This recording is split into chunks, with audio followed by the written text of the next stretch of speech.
I've told you everything I can remember, Inspector, but it all happened so suddenly. Did you recognise either of the men, madam? No, I've never seen them before. I'm certain of that. We have some photographs at the police station of known criminals working in this area. When you're feeling a little stronger, perhaps you might be able to identify the burglars. They were no ordinary burglars, Inspector. What makes you say that? There were so many other things they could have taken, but all they were interested in was my son's luggage.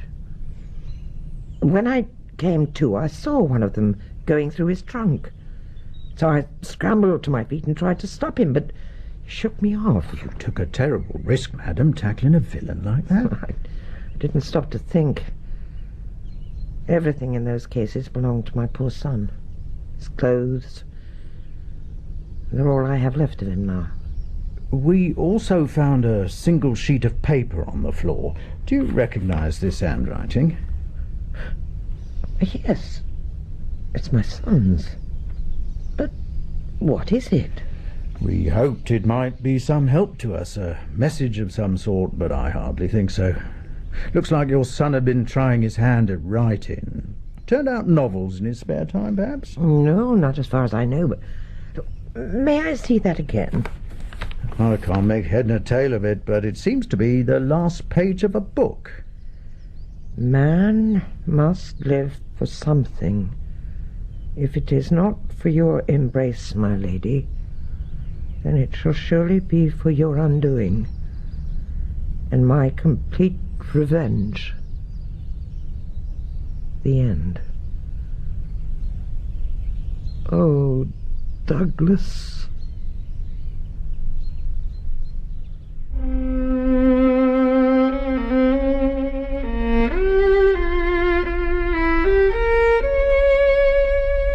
The Three Gables by Sir Arthur Conan Doyle, dramatised for radio by Peter Ling, with Clive Medicine as Sherlock Holmes and Michael Williams as Dr. John Watson, and featuring Mary Wimbush as Mrs. Maberly and John Wells as Clarence Gable. The Three Gables.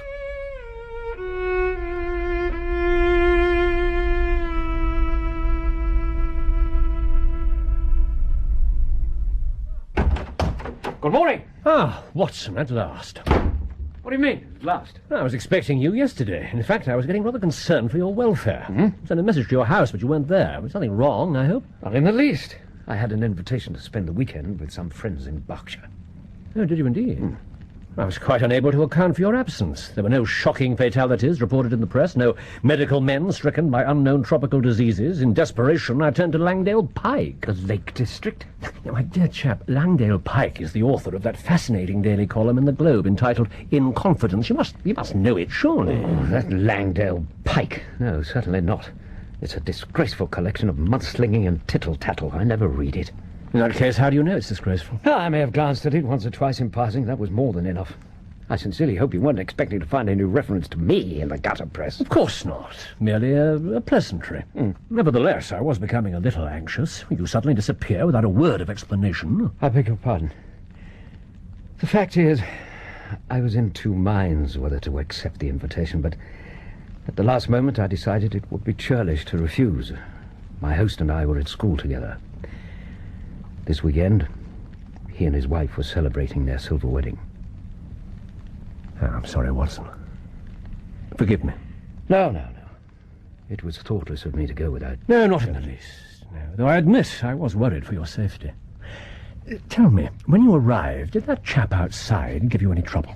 I didn't see anyone outside. Well, you couldn't have missed him. A gigantic Negro wearing a suit of yellow and tan checks. It was quite remarkable. He's been hanging about on the opposite pavement ever since breakfast. Oh, there was no one on the street at all, except Mrs. Hudson on her way to the shops. Really? Oh, he must have grown tired of waiting and taken himself off. Well, no matter. You're here, safe and sound. And I fancy we may have a curious case to investigate. This letter arrived by the Morning Post. See for yourself. Dated yesterday. And sent from the Three Gables, Harrow Weald. Read it through. Tell me how it strikes you. Dear Mr. Holmes, I have had a succession of strange incidents occur to me in connection with this house, and I should very much appreciate your advice. You would find me here at any time tomorrow. The house is within a short walk of the Wheels station. I believe that my late husband, Mortimer Maberly, was one of your early clients. Yours faithfully, Mary Maberly. What do you think? Yeah, he must have been a very early client. I was referring to the good lady's request. Doesn't it strike you as curious? Since you ask, quite frankly, no, not particularly. I describe it as fairly commonplace myself. Shh, there's someone on the stairs. Good Lord! Which of you two gents is Mr. Holmes? I am Sherlock Holmes. Will you have the goodness to tell us your name? Never you mind about me. I got a message for you, Mr. Holmes. How the devil did you get into this house? Easy. The old woman left the basement window open when she went out. That constitutes an illegal entry. Holmes, should I fetch a police constable? No, not just yet. Let us first hear this mysterious message. The message is, you keep your nose out of other folks' business, Mr. Holmes. Just you leave folks to mind their own affairs. Got that? Yes, the general drift seems pretty clear, though I'd be grateful if you could fill in a few details. Grateful? You won't be so grateful if I have to trim you up a bit. Believe me, I've handled your kind before now, and they don't look so darn grateful when I get through with them. Take a look at my fist, Mr. Holmes. Take a real close look. If you lay a finger on Mr. Holmes... fascinating. Notice the overdeveloped musculature, Watson. But I fancy you'll be liable to painful spasmodic cramps before very long, my friend. You can put the poker back in the hearth, old chap. Won't be necessary. Very well. But I give you fair warning. No, sir. I'm the one giving the warnings round here. I got a friend out Haraway who's mighty interested in you, Mr. Holmes, and he don't intend to have no button in by you. Got that? Certainly. 'Cause you ain't the law, and I ain't the law neither. And if you try anything on, I'll be right there, waiting for you, so don't you forget it. I should be delighted. Oh, I've wanted to meet you for some time. Aren't you Steve Dixie, the bruiser? Well, yeah, that's my name, but how did you know? Oh, I know a good many things, Dixie. I know that you began life in the back streets of Harlem, and by virtue of your skill as a prize fighter, you soon moved into more elevated circles. Yeah, I done pretty good for myself. Unfortunately, you also became greedy and fell foul of the law. That was why you had to leave New York in a hurry and move to London, where you took up with some highly disreputable companions. Now, listen, mister, I don't know what you're talking about. I'm talking about the killing of young Perkins outside the Holborn bar. Huh? Why? What's the matter? You're not leaving already? I don't want to hear no talk like that. I got nothing to do with that there, Perkins. I was training at the Bull Ring in Birmingham when that boy done got in trouble. Then I suggest you tell that to the magistrates. The police are keeping an eye on you and Barney Stockdale, so if you know what's good for you... I'm leaving. I'm getting out of here. And I hope there ain't no hard feeling about this little visit. There will be, unless you tell me who sent you here. Well, there's no secret about that. It was that same gentleman you just mentioned. Stockdale, eh? And who put him up to it, I wonder? I don't know nothing, sir. He just told me, Steve, you go see Mr. Holmes and tell him his life ain't worth a brass farthing if he goes out Haraway. That's a whole truth, so help me. And now I'm off. Yeah, I'm glad you were not forced to use the poker, Watson. He's a harmless enough fellow. A great blustering baby. He's easily cowed. But what's it all about?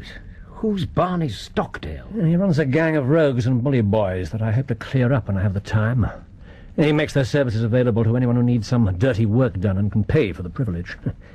What I want to know is who's behind the Stockdale gang on this particular occasion. Why should they try to intimidate you? Well, it's pretty clear that this is connected to the Harrow Weald affair. Yes, I thought it might prove interesting. I still don't understand. Well, how do I? But if it's worth someone's while to go to so much trouble, yes, and that settles it. We must make our way to the Three Gables Harrow Weald as soon as possible. Perhaps I should ring again. Or do you suppose Mrs. Maberly is out? In her letter, she said she'd be at home all day. All right. It's the parlourmaid's day off, and I can't be in two places at once. What do you want? We're here to see Mrs. Maberly. I believe she may be expecting us. Oh, yes.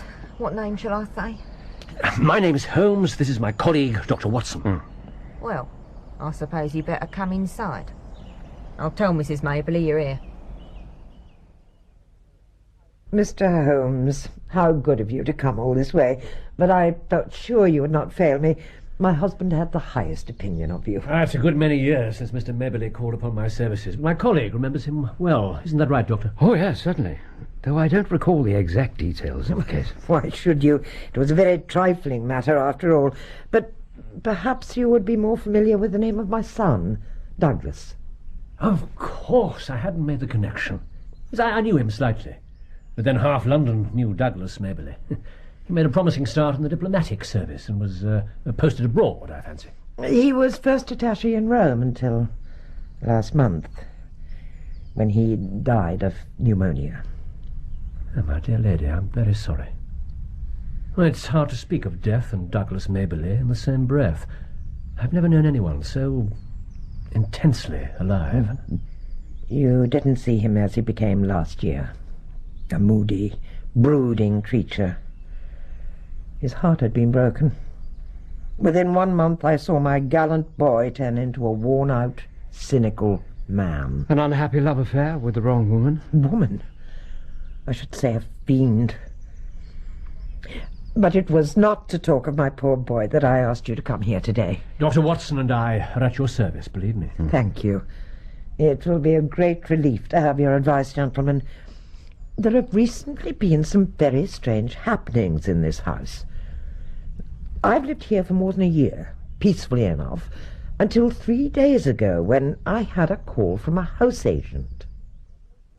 I happened to be passing the house, madam, and the moment I laid eyes upon it, I said to myself, "That's the one," I said. I beg your pardon? It's exactly what my client is looking for. The situation, the outlook, the size. How many bedrooms? Well, if you don't mind me asking. There are 3 principal bedrooms and 2 servants' bedrooms, but I don't quite see what... Making 5 bedrooms in all. Oh, dearie me, that couldn't be better. My client will be delighted. But the house is not for sale. I haven't even considered moving. Then I advise you to consider it now, madam. Very seriously. This property will suit my client down to the ground. And if you're prepared to sell, well, let's just say money will be no object. You can name your own price. Ah, that is certainly a very handsome offer, but... You purchased the house a year ago, I believe. And property values have not risen since then. In fact, they have actually fallen slightly in this locality. But I assure you, my client will be very happy to pay you £500 more than you gave for it. You'll be making £500 profit on the transaction. What do you say to that, then, eh? It certainly sounds very tempting. No, of course it is. And I'll tell you another thing. My client will take the house lock, stock and barrel, just as it stands, including all contents. You mean the furniture as well? Well, yes, that sort of thing. I realized I'd never get such an opportunity again, so eventually we agreed upon a figure. You see, I've always wanted to travel, and since Douglas has been taken from me, there's nothing to keep me here. And the offer was so generous it would enable me to do as I please for the rest of my life. Well, yesterday morning the agreement arrived. It seemed quite straightforward. Of course, I showed it to my solicitor, Mr. Sutro, before I signed it. But when the agent returned to complete the transaction yesterday evening... Something that puzzles you, madam? And what might that be? Well, when I showed the contract to my solicitor, he examined it carefully, and then he told me something very odd. He said, "Are you aware that if you sign this document, you could not take anything whatever out of the house, not even your personal possessions?" Ah, well, you did agree to include all the contents of the house, didn't you? But surely we were referring to furniture, carpets and curtains and so on. No. All the contents, madam. Everything.